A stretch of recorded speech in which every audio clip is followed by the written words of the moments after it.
சங்கீத பகுதி அப்படின்றது எப்போ சொல்ற மாதிரி ரொம்ப ரொம்ப முக்கியமானது.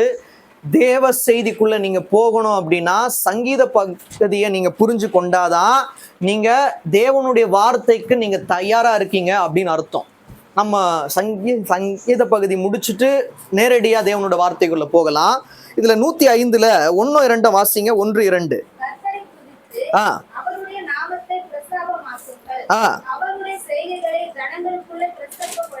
ஆ அவரை பாடி அவரை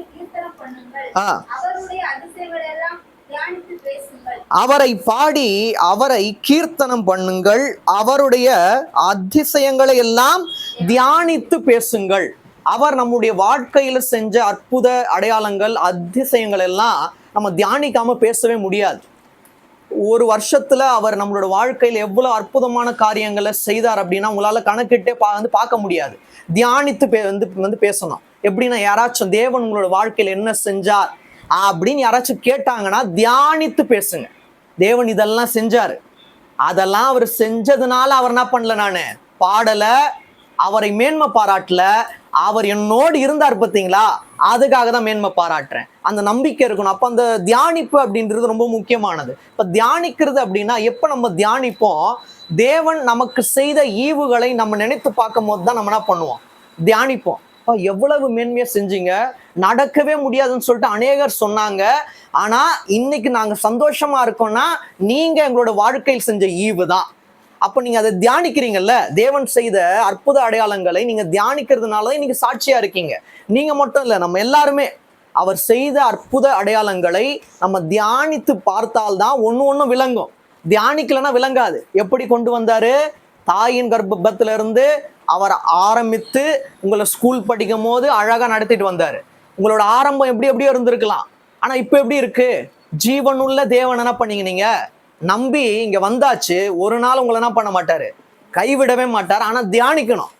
அவர் செய்த அதிசயங்களை நீங்க தியானித்து பார்க்கும் போதுதான் உங்களுக்கு புரியும்.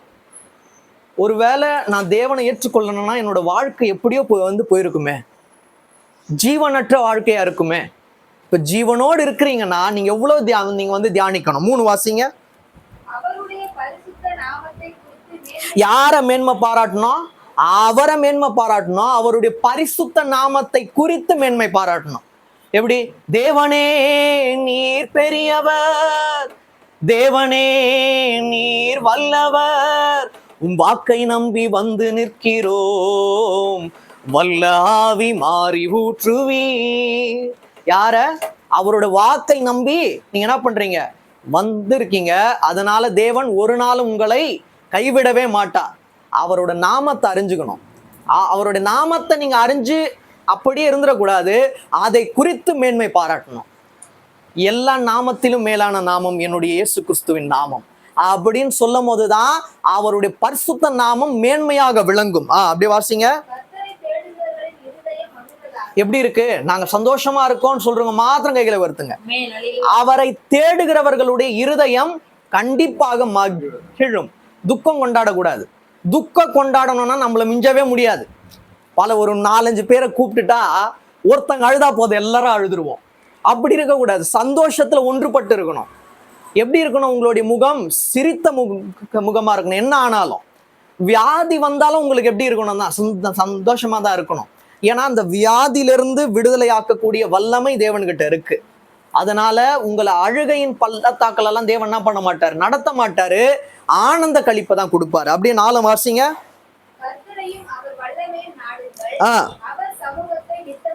இதுல நல்லா பாத்தீங்க அப்படின்னா எல்லாமே கோர்வையா வரும் பாருங்க. நாடுங்கள், தேடுங்கள் அப்படின்னு சொல்லிட்டு அவருடைய வார்த்தை எவ்வளவு விசேஷமானதுன்னு சொல்லிட்டு இதுல இருந்து நீங்க வந்து புரிஞ்சுக்கலாம். ஏதோ வார்த்தையினால கோர்வையாக அலங்கரிக்கப்பட்ட ஒரு மாலையா இருக்காது. அவரோட வார்த்தை அப்படின்றது விசேஷமானதா இருக்கும். இதுல பாருங்க, கர்த்தரையும் அவர் இந்த 2 விஷயத்தை ஞாபகம் வச்சுங்க. இந்த சங்கீத பகுதியில இருந்து தேவன் சொல்ற ஒரே வார்த்தை, கர்த்தரையும் அவர் வல்லமையையும் நாடுங்கள்.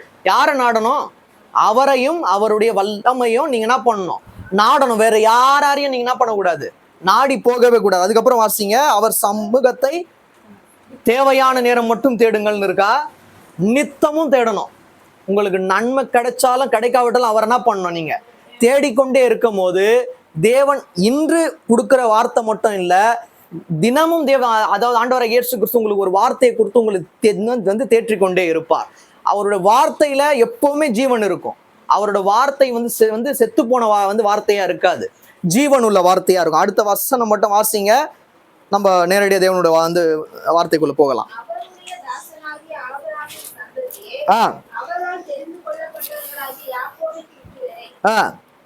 இந்த அடுத்த வசனம் வாசிங்க.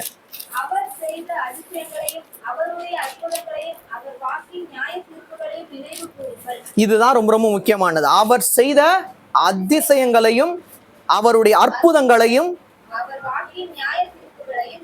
இந்த மூணுத்தையும் நீங்க செஞ்சீங்கன்னா தேவன் உங்களுடைய வாழ்க்கையை மேன்மையா எடுத்து பயன்படுத்துவார். அனைவரும் என்ன பண்ணுவாங்க, இவங்களை போல தேவனுடைய பாதத்தை கெட்டியா பிடித்து எவ்வாறு அற்புத அடையாளங்களை அவர்கள் நினைத்து அவருடைய வாக்கின் நியாய தீர்ப்புகளை நினைவு கூர்ந்தார்களோ அவ்வாறு நாமும் நினைவு கூறுவோம். தேவன் எங்களையும் பண்ணுவாரு, மேன்மையாய் வைப்பார் அப்படின்னு அனைவரும் உங்களை பார்த்து ஆச்சரியப்படும்படியாக தேவன் செய்வார். இப்ப நேரடியா தேவனுடைய வார்த்தைக்குள்ள போகலாம். எப்பவுமே தேவனுடைய வார்த்தையை நீங்க கேட்கும் போது உள்ளத்துல இருந்து கேட்கணும். மேலோட்டமா கேட்டா ஏதோ வேத வசனத்தை உங்களுக்கு போதிக்கிற மாதிரி தான் இருக்கும். நீங்க உள்ளத்துல இருந்து கேட்டீங்க அப்படின்னா உங்களுக்கு அறியாததும் உங்களுக்கு எட்டாததுமான மேன்மையான காரியங்களை தேவனே விளக்குவார். ஒன்னே ஒன்று மட்டும் நம்புங்க, இன்னைக்கு தேவன் என் கூட பேசுவார். நான் எதற்காக வந்தேன்னு சொல்லிட்டு பல பேர் அறியாம இருக்கலாம், ஆனா தேவன் அறிந்திருக்கிறார். உங்களுடைய இருதயத்தில் உள்ள வியாகலங்களை தேவன் அறிந்திருக்கிறார்னு சொல்றவங்க மாத்திரம் கைகளை வருத்துங்க. நான் புரிஞ்சுக்க முடியாது, எனக்கு என்ன நீங்க துக்கத்தோட வந்தீங்க அப்படின்னு எனக்கு தெரியாது. ஆனா தேவன் அறிந்திருக்கிறார். ஒன்னே ஒண்ணு மட்டும் நான் விசுவாசிக்கிறேன், தேவன் இடைப்பட்டால் மாம்சத்தின் காரியங்கள் விலகி ஓடிடும், வியாதி விலகி ஓடிடும், பிசாசின் கட்டி என்ன இருந்தாலும் அது உங்களை சேதப்படுத்தாதபடிக்கு தேவன் பாதுகாத்துக்கொள்ள. எடுத்து வாசிங்க, யாக்கோபு 1:17.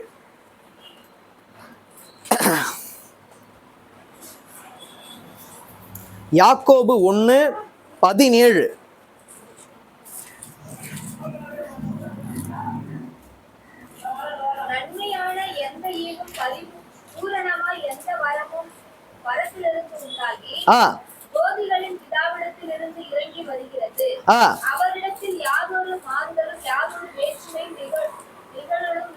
நிழலும் இல்லை.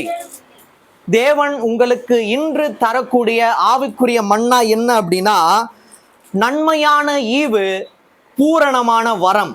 இதை இரண்டையும் பெற்றுக்கொண்டவர்களா தான் நீங்க போவீங்க. என்னென்ன நன்மையான ஈவுகளை நாங்கள் பெற்றுவிட்டோம் தான் நீங்க போவீங்க.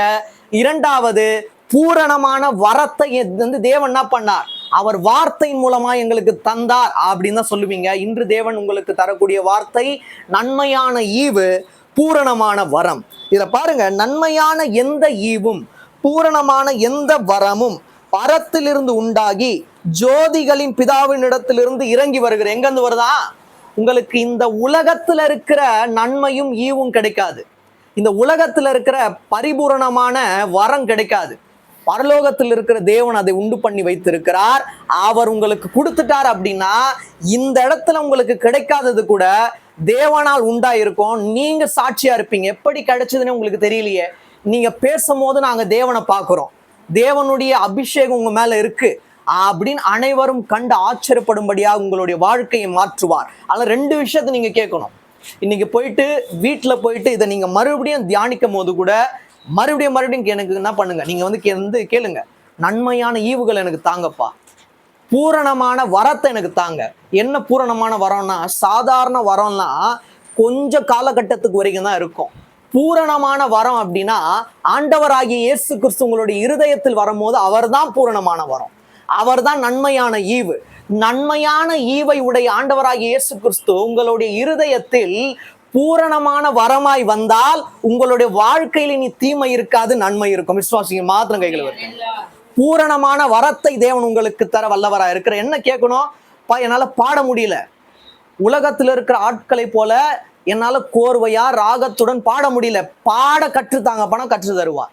அதனால தேவன் உங்களை வெறுப்பாரான்னு கேட்டா வெறுக்க மாட்டா. அவருக்கு தெரியும் நீங்க இருதயத்துல இருந்து ராகமே இல்லாம பாடினாலும் அவர் அதுல பிரியமா இருக்கிறாரு. உலக ஆட்கள் தான் ராகமா பாடுறாங்களா இல்லையான்னு யோசிச்சே இருப்பாங்க. ஆனா நான் என்ன சொல்றேன், தேவனுக்காக நம்ம வந்து வைராக்கியமா இருக்கும்போது நம்மளால பாட முடியும். பூரணமான வரத்தை நம்ம பெற்றுக்கொண்டு இருக்கோம், இருதயத்துல இருக்க. அதனால கேளுங்க, ஏசப்பா எனக்கு கற்றுத்தாங்க, வேத ஆழங்களை எங்களுக்கு போதிங்க. எங்களுக்கு நிறைய வேலைகள் இருக்குதா, இருந்தாலும் நீங்க எங்களுக்கு கற்றுக் கொடுக்கும் போது, நாங்க உட்கார்ந்து தியானிக்கும் போது உள் ஆழங்களை எங்களுக்கு நீங்க கற்றுத்தருவீங்கன்னு எனக்கு நம்பிக்கை இருக்கு. அது மூலயமா எனக்கு நன்மையான ஈவு, பூரணமான வரம் கண்டிப்பாக கிடைக்கும் அப்படின்னு விசுவாசிங்க. வரக்கூடிய நாட்கள்ல நாங்க இதனா பண்ணோம், தேவன்கிட்ட கேட்டு தேவன் எங்களை அந்த ஆசீர்வதித்தார். அது மூலியமா எங்களுக்கு நன்மையான ஈவு கிடைத்தது. இரண்டாவது பூரணமான வரம் கிடைத்தது அப்படின்னு நீங்க சொல்லக்கூடிய நாட்கள் விரைந்து வருகிறது. அப்படியே வாசிங்க. ஆமா ஆமா.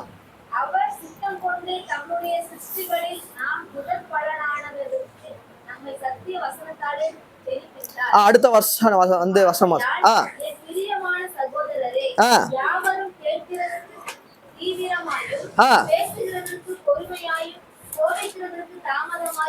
அப்போ நன்மையான ஈவு பூரணமான வரம்லாம் உடனேலாம் கிடைக்காது.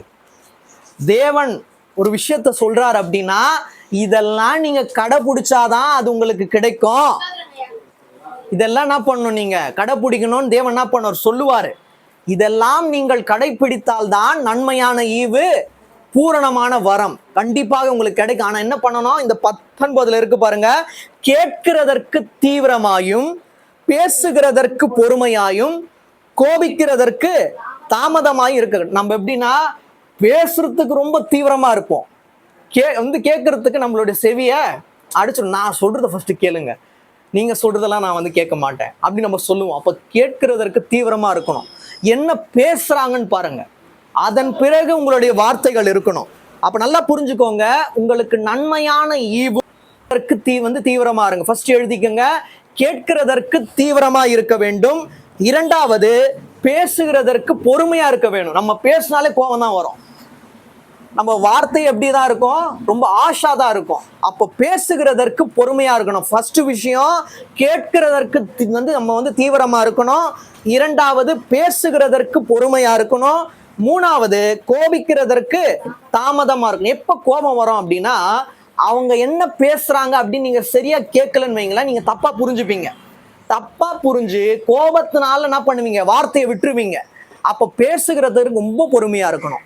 அப்ப பேசுகிறதற்கு பொறுமையா இருக்கணும்னா அங்க இருந்து அவங்க என்ன சொல்றாங்கன்னு சொல்லிட்டு முழுமையா கேட்கணும்.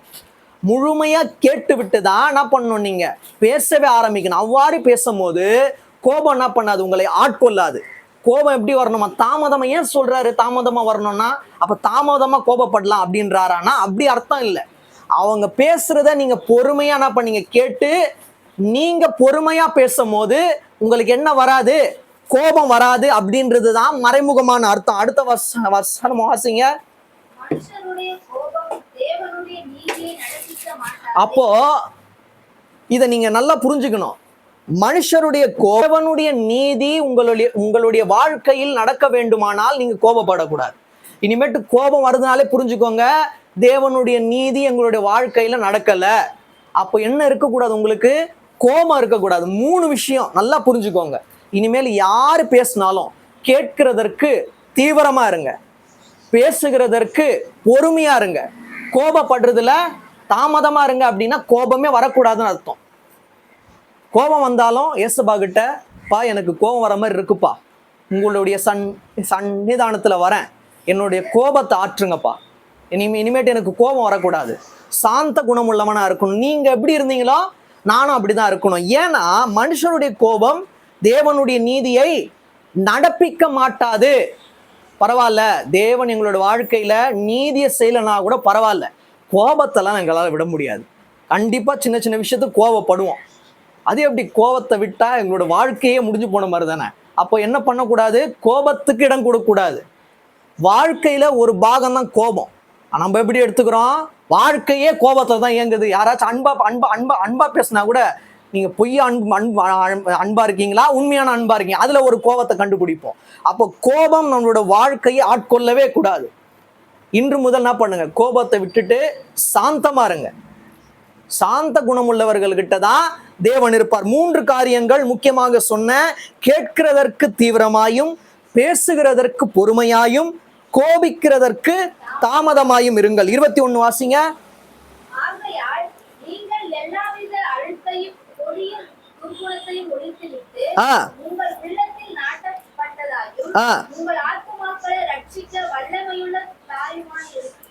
வல்லமை உள்ளதாயுமா இருக்கிற.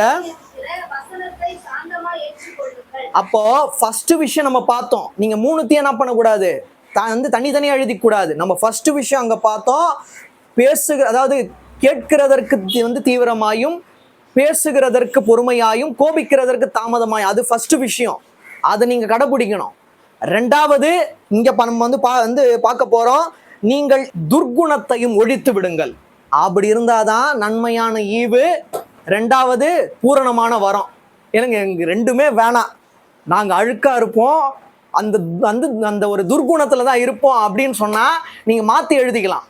ஆனா எங்களுக்கு நன்மையான ஈவு வேணும், 2வது பூரணமான வரம் வேணும் அப்படின்னு நீங்க கேட்பீர்களானால் இதை கண்டிப்பா நீங்க கடைபிடிக்கணும். எல்லாவித அழுக்கையும் கொடிய துர்குணத்தையும் விட்டு நீங்கள் என்ன பண்ணணும், அதுல இருந்து நீங்க ஒழிந்துடணும்.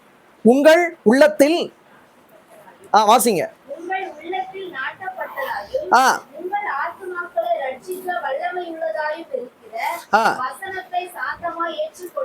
அப்போ உங்களுடைய உள்ளத்தில் நாட்டப்பட்டது எது? ஆண்டவராகிய இயேசு கிறிஸ்துவின் வசனம் தான். உங்களுடைய ஆத்துமாக்களை ரட்சிக்க வல்லமை உள்ளது எது? ஆண்டவராகிய இயேசு கிறிஸ்துவின் வசனம். அப்போ அழுக்கையும் துர்குணத்தையும் விட்டு ஒழிந்து வசனத்திற்கு நீங்க கீழ்ப்படிந்திருங்கள். இதான் ரொம்ப முக்கியமானது. அழுக்கு, துர்குணம் இது 2மே உங்களுடைய இருதயத்தை ஆட்கொள்ள கூடாது. எது ஆட்கொள்ளணும்? தேவனுடைய வசனம் தான் உங்களுடைய இருதயத்தை ஆட்கொள்ளணும். அப்படி 22 நீங்க வாசிங்க.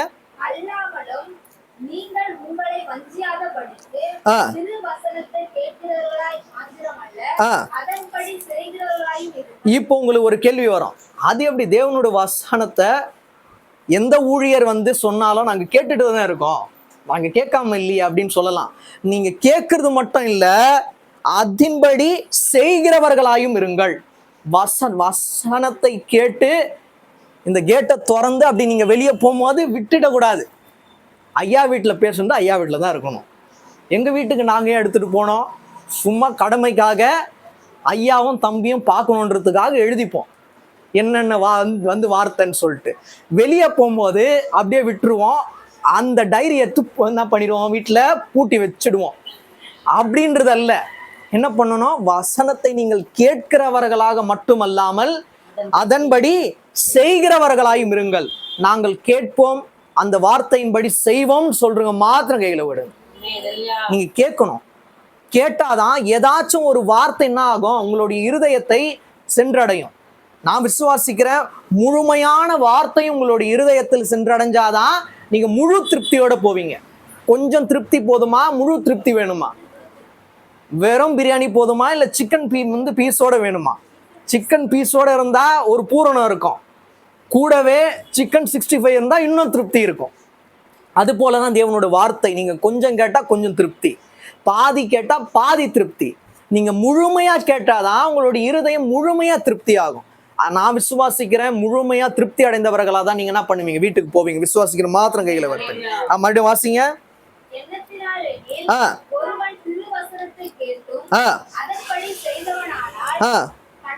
செய்யாதவனானால்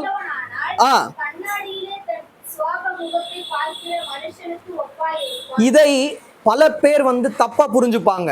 கண்ணாடியிலே தன் சுபாவ முகத்தை பார்க்கிற மனுஷனுக்கு ஒப்பா இருப்பான். இது ஏதாச்சும் உங்களுக்கு புரியுதா? குழப்பமா இருக்கும். இப்ப நம்ம கண்ணாடியில நம்மளுடைய முகத்தை பார்க்கிறோம், நம்ம 24 மணி நேரம் பார்த்துட்டே இருக்க மாட்டோம். நம்ம பார்த்துட்டு அவட என்ன பண்றோம், போயிடுவோம். அதுக்கப்புறம் நம்ம கண்ணாடியில பார்த்த முகம் நம்மளுக்கு மறந்துடும். மறுபடியும் பார்த்தாதான் என்ன ஆகும், அந்த முகம் நம்மளுக்கு புரிய வரும். இதன் எப்படி அவர் உங்களுக்கு விளக்குறாருன்னு பாருங்க. அடுத்த வசனம் வாசிங்க. அவன் தன்னைத்தானே பார்த்து எங்க வாசிங்க. எவ்விடம் விட்டு, அதாவது கண்ணாடியில பாக்குறான், அந்த இடத்தை விட்டு போன உடனே தன் சாயல் இன்னதென்று மறந்து விடுகிறான். நல்லா புரிஞ்சுக்கோங்க, நீங்க கண்ணாடியில பார்த்தாலும் எங்க பார்த்தாலும் உங்களுடைய சாயலை பார்க்க கூடாது, தேவனுடைய சாயலை தான் பார்க்கணும். உங்களுடைய சாயலை பார்த்தா இன்னைக்கு முடியல, ஒரு வெள்ளை முடி ஆயிடுச்சு, எப்போ டை அடிக்கலாம், இல்லை புதுசா ஏதாச்சும் ஃபேஸ்ல ஏதாவது பிம்பிள்ஸ் ஆயிடுச்சுன்னா ஏதாச்சும் வாங்கி போடலாமா அப்படின்னு தான் எண்ணம் கொண்டு வருவான் பிசாசு. ஆனால் தேவனுடைய சாயலை நீங்க பார்க்கும் போது முகம் உங்களுக்கு ஒரு மாதிரி இந்த ஒளி இல்லாம இருக்கலாம். தேவ சாயலா ஆவிக்குரிய கண்கள்ல நீங்க பாத்தீங்கன்னா தேவனுடைய சாயலை தான் பார்ப்பீங்க, உங்களை பார்க்க மாட்டீங்க, மாம்சத்தின் தோற்றத்தை பார்க்க மாட்டீங்க. அப்ப என்ன நீங்க புரிஞ்சுக்கணும்னா, எங்கு சென்றாலும் தேவனை தான் வெளிப்படுத்தணும். ஏன்னா ஒரு தடவை நீங்க பார்த்து போனதுக்கு அப்புறமா உங்களோட சாயல் என்ன பண்ணுவீங்க, நீங்க மறந்துடுவீங்க. அப்ப என்ன சாயலை பார்க்கணும், தேவனுடைய சாயலை தான் பார்க்கணும். நான் சாம் அப்படின்றதுனால வாரக்கூடாது, சாம் அப்படின்றதுனால இந்த ட்ரெஸ் நான் போடணும், எல்லாரும் என்னை பார்த்து வியக்கணுன்றதுக்காக போடக்கூடாது. நீட்டா ட்ரெஸ் பண்ணுங்க, தேவனுக்கு முன்பாக எது அருமையா இருக்கோ அந்த வாழ்க்கை வாழுங்க. ஆனா சாயல் உங்களுடைய சாயலா இருக்கக்கூடாது, தேவனுடைய சாயலா இருக்கணும். அப்ப உங்களை பார்த்தா யாரை பார்க்கணும், தேவனை பார்க்கணும். அப்ப நீங்க தான் கண்ணாடி. மற்றவர்கள் பார்க்கும்போது உங்களுடைய சாயல் வெளிப்படக்கூடாது, தேவனுடைய சாயல் தான் வெளிப்படணும். அப்போ தேவனுக்கு பிரியமானதை நீங்க செய்யும் போது எப்படி இருப்பீங்க, தேவனுடைய சாயலா தான் இருப்பீங்க. நான் தேவனுடைய சாயலா இருக்கிறேன், அதனால நீயும் இருக்கணும்னு சொல்லிட்டு இன்னொருத்தவங்க வந்தீங்கன்னா பண்ணக்கூடாது, வற்புறுத்தக்கூடாது. நீங்க சாட்சியா இருக்கும் போது உங்களை பார்த்து அவங்கள என்ன பண்ணுவாங்க, ஒரு மாற்றமா அவங்களுக்கே வரும். எப்படி தேவன் மாற்றுவா, நீங்க மாற்ற மாட்டீங்க. தேவனுடைய சாயலை அவங்க என்ன பண்ணிருக்காங்க, தரித்து இருக்கிறாங்க. அதனால நம்மளும் தேவனுடைய சாயலை தரித்து கொண்டு வாழணும்னு சொல்லிட்டு நீங்க சொல்லாமலேயே தேவன் என்ன பண்ணுவார், அவங்களுக்கு பல விஷயங்களை விளக்குவார். அதெல்லாம் இருக்கணும்னா அழுக்கு இருக்கக்கூடாது, அந்த ஒரு துர்குணம் இருக்கக்கூடாது. நம்ம மேல பார்த்தோம் இல்லையா, கேட்கிறதற்கு தீவிரமாயும் பேசுகிறதற்கு பொறுமையாகும். கோபம் சுத்தமா இருக்கக்கூடாது. நீங்க இதை எடுத்துக்கூடாது, கோபத்தை காலதாமதம் பண்ணி நம்ம என்ன பண்ணலாம், எடுத்துக்கலாம், தாமதமாக கோபப்படலாம் எடுத்துக்கூடாது. அவருடைய நீதியை உங்களுடைய வாழ்க்கையில் செய்யணும் அப்படின்னா கோபத்தை விட்டு ஒழிங்க. அது உங்களை என்ன பண்ணக்கூடாது, ஒரு நாளும் ஆட்கொள்ளக்கூடாது. எது ஆட்கொள்ளணும், தேவனுடைய வசனம் தான் உங்களை ஆட்கொள்ளணும். நீங்க உங்களுடைய முகத்தை கண்ணாடியில பார்க்கும் போது என்ன, தேவ சாயல் தான் இருக்கணும், உங்களுடைய சாயல் இருக்கக்கூடாது. ஏன்னா அதை பார்த்து விட்டு நீங்க போகும்போது உங்களுடைய சாயலை நீங்க என்ன பண்றீங்க, மறந்துடுறீங்க. அப்ப தேவ சாயலை நீங்கள் தரித்து கொண்டு வாழும் போது இனிமேட்டு நல்லா ஞாபகம் வச்சுக்கோங்க, கண்ணாடி முன்னாடி போயிட்டு நின்னாலே என் பின்னாடி தேவன் இருக்கிறாருன்னு சொல்லிட்டு புரிஞ்சுக்கோங்க. நீங்க என்ன பண்ணக்கூடாது, உங்க சாயலை தரித்து அப்படி வாழக்கூடாது. ஏன்னா எல்லாமே ஒரு காலம்தான். கண்கள் காணும் யாவும் ஒரு நாள் மாறும், நாம் நம்பி உள்ள நட்பும் கூட மாறும், வளம் நிறைந்த வாழ்க்கை கூட மாறும், இந்த வாலிபத்தின் அழகும் கூட மாறும். என்ன மாறும், வாலிபத்தின் அழகு கூட மாறிடும். அவர் நமக்கு தந்த ஆவிக்குரிய விழுது மாறாது, இந்த அழகு மாறிடும். காலம் ஃபுல்லா 80 வயசுலயும் இப்படியா இருப்போம் கேட்ட இல்ல. இப்ப இருக்கிறோம், தேவனுக்கு முன்பாக எல்லாருமே அழகுதான். தேவன் அப்படிலாம் பார்க்க மாட்டேன், வேற்றுமைப்படுத்திலாம் பார்க்கிற தேவன் அல்ல. நம்ம ஜனங்க தான் கொஞ்சம் கலர் மாறிட்டா, வெள்ளையா இருந்தவன் கருப்பாயிட்டான் அப்படின்னு சொல்ல ஆரம்பிச்சிருவாங்க. ஆனா தேவன் அப்படிலாம் பார்க்கவே மாட்டார். எல்லாரும் அவருடைய பார்வையில் எப்படி இருக்கும், ஒரே மாதிரிதான் இருக்கும், எல்லாரையும் விரும்புறாரு. அவருடைய பார்வையில நம்ம எல்லாமே அழகுதான். அவர் தந்த ஆவிக்குரிய விழுது மாறக்கூடாது, இது மாறிடும். தேவனுடைய வார்த்தை மாறாது, தேவனுடைய சித்தம் மாறாது, உங்களுடைய சித்தம் அல்ல, தேவனுடைய சித்தத்துக்கென்று உங்களுடைய வாழ்க்கையை நீங்க ஒப்பு கொடுக்கும் போது, என்னுடைய அழகல்லப்பா, நான் அல்ல, நீங்க தான். நான் மாறிடுவேன். ஒரு வயசு ஆக ஆக நம்ம தோற்றம் மாறும். ஆரம்பத்தில் இருந்த பலன் இருக்காது. ஆனா அவர் ஆண்டவராக இயேசு கிறிஸ்து ஒரு நாளும் மாற மாட்டார். ஒன்னே ஒண்ணு கேட்கணும், என் வாழ்க்கையில நீங்க எதை கொடுக்குறீங்களோ இல்லையப்பா, தேவ வசனத்தை கொடுங்க. நீங்க என்னுடைய வாழ்க்கையில வாங்க, பூரணமான வரத்தை கொடுங்க. நன்மையான ஈவுகளை கொடுங்க அப்படின்னு கேட்கும் போது நான் விசுவாசிக்கிறேன், எவ்வளவு ஆண்டுகள் நீங்கள் வியாதிப்பட்டு இருந்தாலும் வியாதியிலிருந்து உங்களை விடுதலையாக்க தேவன் வல்லவராக இருக்கிறார். அழக ஒரு நாள் நம்பாதீங்க. ஆவிக்குரிய விழுது மட்டும் உங்களுடைய வாழ்க்கையில மாறாம இருக்கட்டும், அதை மட்டும் நம்புங்க. ஆவிக்குரிய வாழ்க்கையை தேவன் கொடுத்தாருன்னா உங்களுக்கு ஆவிக்குரிய வரங்களையும் கொடுத்துருவாரு. அந்த வரம் எப்படி இருக்கணும்? பூரணமா இருக்கணும். ஆனா அது உங்களோட வாழ்க்கையில கிடைக்கணும் அப்படின்னா இது எல்லாத்தையும் நீங்க செஞ்சாதான் அது என்ன பண்ணுவார்? தேவன் உங்களுக்கு கண்டிப்பாய் கொடுப்பார். அப்படியே வாசிங்க, அடுத்த வசனம் வாசிங்க.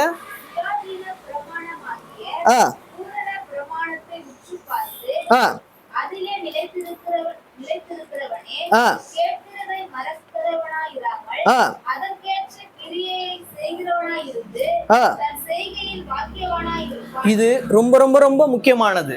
இன்று தேவன் உங்களுக்கு தரக்கூடிய திறவுகோல் வசனமே இதான். சுயாதீன பிரமாணமாகிய பூரண பிரமாணத்தை உற்று பார்த்து. என்ன பூரண பிரமாணம்?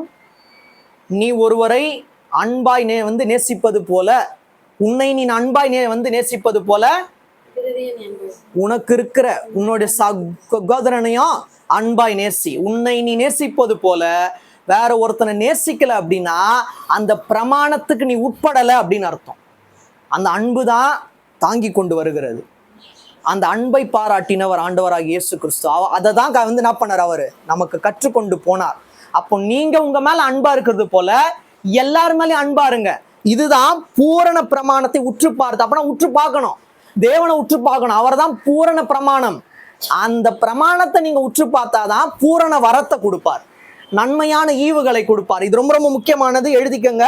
பூரண பிரமாணத்தை உற்று பார்க்கும் போது பூரண வரத்தை நமக்கு தர தேவன் வல்லவராய் இருக்கிறார். அப்புறம் வாசிங்க, அதிலே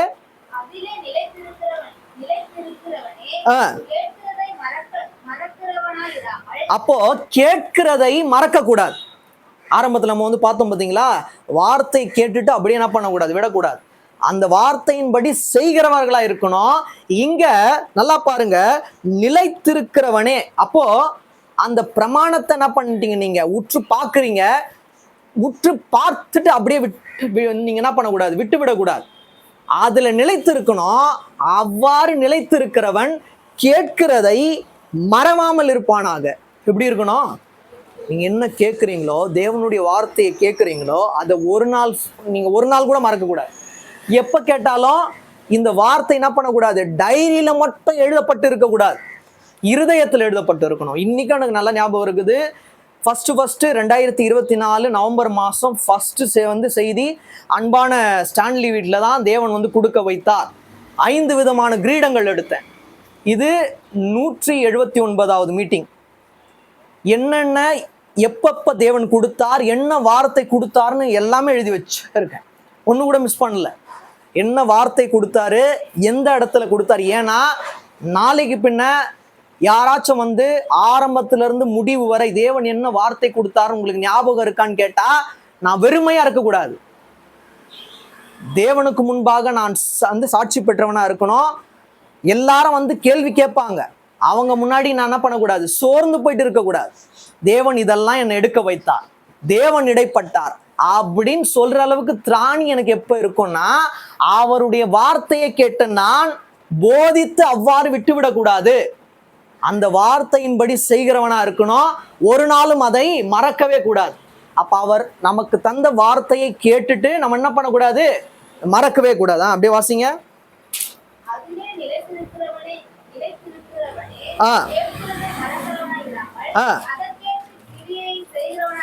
இப்போ என்ன பண்றீங்க? கேட்டதை நீங்க மறக்காம இருக்கீங்க. அதற்கேற்ற கிரியையை செய்யணும். என்ன பண்ணணும்? அன்பா இருக்கணும். தேவனுடைய வார்த்தையை கேட்குறீங்க, அதற்கேற்ற கிரியை அப்படின்னா நீங்க கேட்ட வார்த்தைய யாராச்சும் ஒருத்தருக்கு என்ன பண்ணணும்? சொல்லணும். இன்று தேவன் என்ன பண்ணாரு? பேசணும். அவங்க கேட்கறாங்களோ இல்லையோ, தேவன் என்ன பண்ணுவார்? இடைப்படுவார். சொல்ல வேண்டியது உங்களுடைய மிகப்பெரிய கடமையாக இருக்கிறது. இன்று தேவன் இந்த வார்த்தையை கொடுத்தார். நீங்க எதுக்கும் கவலைப்படாதீங்க.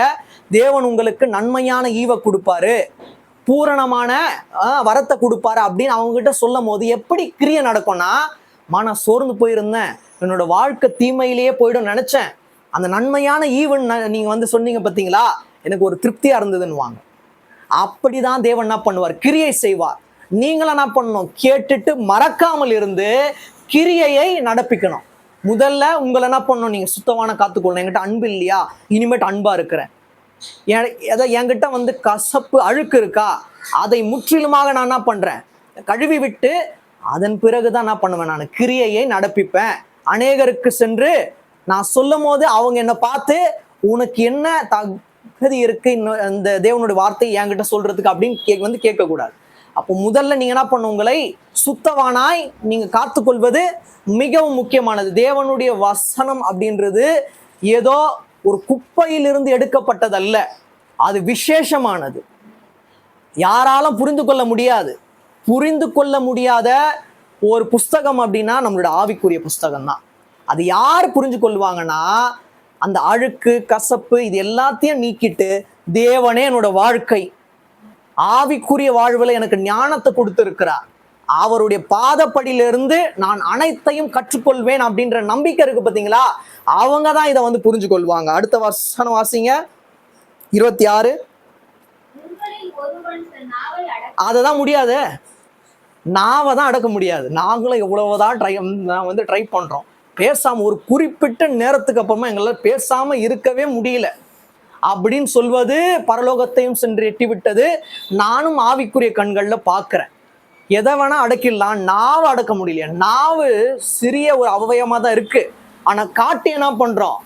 அவ்வளவுதான், சின்ன ஒரு ஸ்டிக்கு தான். நீங்க அதை இது பண்ணிட்டு நீங்க வந்து கொளுத்திட்டீங்கன்னா காட்டையே அழிச்சிரும். நாவு இந்த நாட்டையே அழிச்சிரும். அதுதான். அப்ப நாவை அடக்கிறதுக்கு ஒருவனாலும் கூடாது, தேவனால் கூடும். அப்ப நாவை என்ன பண்ணணும்? நீங்க அடக்கி வாழணும். தன் இருதயத்தை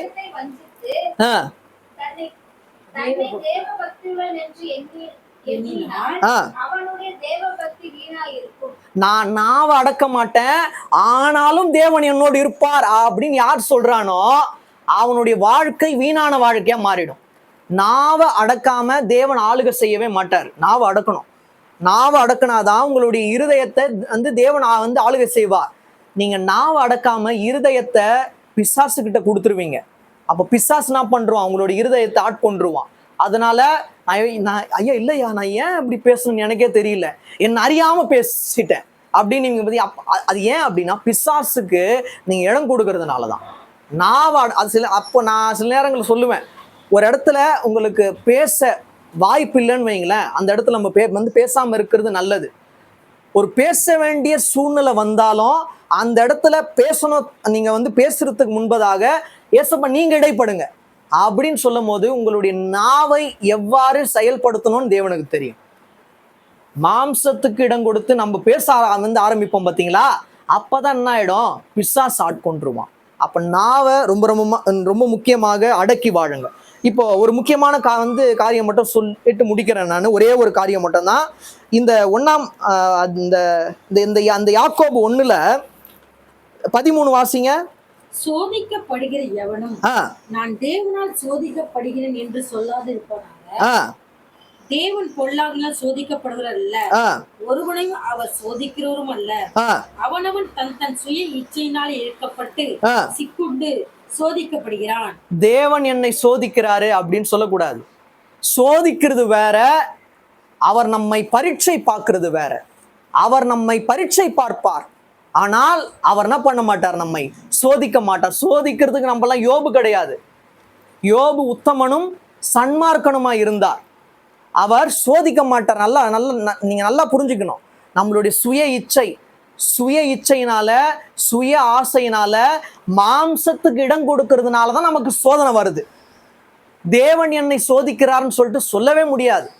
அப்பனா அவருடைய பார்வையில நம்ம நீதிமானா இருக்கணும். நீதிமானா இருந்தாதான் நமக்கு தேவன் என்ன பண்ணுவார்? பரீட்சை வைப்பாரு. சோதனை எப்பனா பரீட்சைக்கு பிறகுதான் வரும். எடுத்த உடனேவே தேவன் எனக்கு சோதனை கொடுக்கிறாருன்னு சொல்லவே கூடாது. இது என்ன நமக்கு பரீட்சை? நீங்க வியாதிப்படுறீங்களா? அது பரீட்சை. பிசாசின் காரியம் உங்களை வந்து சேதப்படுத்துதா? அது பரீட்சை. அந்த பரீட்சையில தோல்வியா வெற்றியா அப்படின்றது உங்க கையில தான் இருக்கு. தோல்வியே இருக்கு அப்படின்னா உங்களோட நாவு அடக்கல, உங்களோட அழுக்கு உள்ள இருக்கு, தேவனுக்கு பிரியமில்லாத காரியங்கள் இருக்கு அப்படின்னா அவருடைய வார்த்தை கிரியை செய்யாது. தோல்வியாக தான் இருக்கும். வெற்றி பெறணும்னா இதெல்லாம் விட்டு நீங்குங்க. அப்போ நன்மையான ஈவு பெற்றவர்களாக தான் இருப்பீங்க.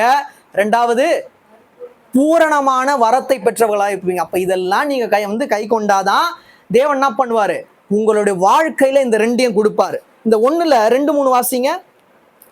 என் சகோதரரே, நீங்கள் பலவிதமான சோதனைகளில் அகப்படும்போது உங்கள் விசுவாசத்தின் பரீட்சையானது பொறுமையை உண்டாக்கும் என்று அறிந்து. இறுதியாக தேவன் சொல்றது ஒரு விஷயம்தான். இது எல்லாம் நீங்க கை கொண்டதுக்கு அப்புறமா உங்களோட வாழ்க்கையில நீங்க பொறுமையா இருக்கணும். அப்படி இருந்தாதான் அந்த பரீட்சையில உங்களுக்கு வெற்றி நிச்சயம். மறுபடியும் வாசிங்க, 2, 3 வாசிங்க. என்ன சோதனை இருக்கு உங்களுக்கு? பலவிதமான சோதனை இருக்கு.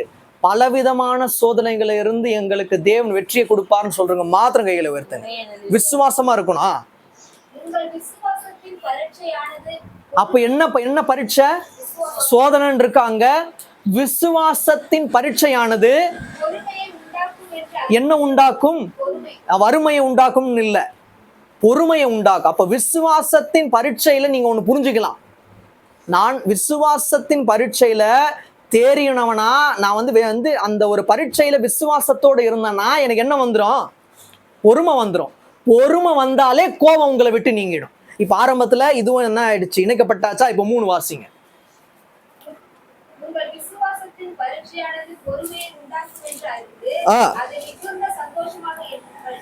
மிகுந்த சந்தோஷமாக எண்ணணும். ஆரம்பத்துல கோபத்திலிருந்து ஆரம்பிச்சு மிகுந்த சந்தோஷம் ஆயிடுச்சு பாருங்க. ஆரம்பம் உங்களுக்கு கோபமா, எல்லாரும் என்ன பண்ணலாம், உங்க மேல கோபமா இருக்கலாம். உங்களுக்கும் நான் ஏன் கோபப்படுறேன்னு எனக்கே தெரியல, பிசாசு என்ன பண்றான், எனக்கு கோபத்தை உண்டாக்குறான் அப்படின்னு நீங்க என்ன பண்ணலாம், சொல்லலாம். ஆனா முடிவு இப்ப பார்த்தோம் பாத்தீங்களா, சந்தோஷத்தை உண்டு பண்ணும். விசுவாசத்தின் பரீட்சையில உறுதியா இருங்க. நீங்க அப்பதான் பொறுமையா இருப்பீங்க.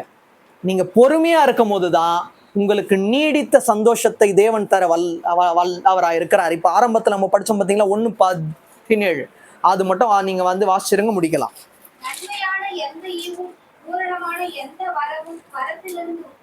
உண்டாகி ஒரே கேள்வி உங்களுக்கு, இந்த இரண்டுமே பூலோகத்திலிருந்து உண்டாக வேண்டுமா இல்ல பரலோகத்திலிருந்து உண்டாக வேண்டுமா? பரலோகத்திலிருந்து தான் இந்த ரெண்டும் உங்களுக்கு கிடைக்கணும். நன்மையான ஈவு, பூரணமான வரம். வாசிங்க.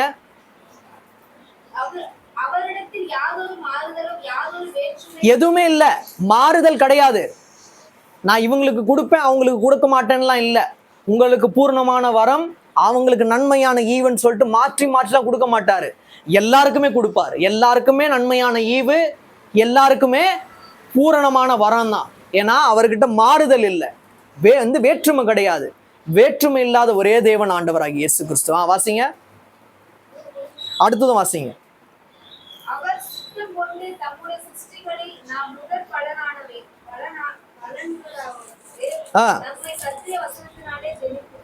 அப்போ சத்திய வசனத்தினாலதான் நம்மள என்ன பண்ணார், அவரு உண்டாக்கினார். ஆரம்பமும் அதான், இப்பவும் அதான், முடிவும் அதான். அந்த வசனத்தின் மேல வாஞ்சையா இருங்க. தினம்தோறும் உங்களுக்கு ஆவிக்குரிய தாகம் வந்தால் தேவ வசனம் தான் உங்களுடைய தாகத்தை தீர்க்கும். உங்களுடைய ஆரம்பம் அற்பமாக இருக்கலாம், ஆனால் உங்களுடைய முடிவை சந்தோஷமாக மாற்ற தேவன் வல்லவராக இருக்கிறார்.